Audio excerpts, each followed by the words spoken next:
Hello everyone. Today we've got a viral little puzzle that's been driving people crazy. Most people think they solved it, but almost all of them got it wrong. The problem is simple. Solve for real numbers if x plus 2 equals x. At first glance, it looks super easy, but wait until you see what happens. Pause the video, give it a shot, and then let's solve it together. Let's go! So we start with our equation. X plus 2 equals x.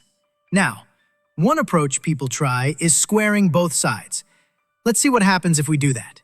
So, x plus 2 whole square is equal to x squared.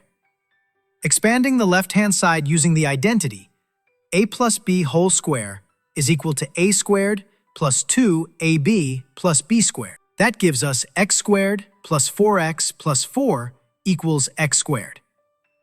Cancel out x squared from both sides and we get 4x plus 4 equals 0. That simplifies to 4x equals negative 4. Divide both sides by 4 and we find x equals negative 1.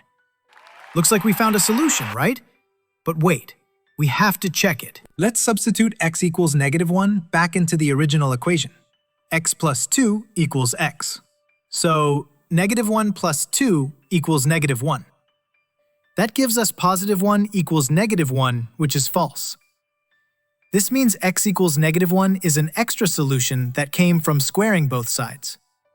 So actually, this equation has no real solution. But wait, now here's a quick challenge for you. What if the equation was x plus 3 equals x? Think about it carefully. Try it out, and I'll reveal the answer in the next video.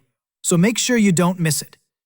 And if you enjoyed this puzzle, make sure to like, subscribe to Mathspire, and stay tuned, because we've got more brain-twisting problems coming your way. See you in the next one.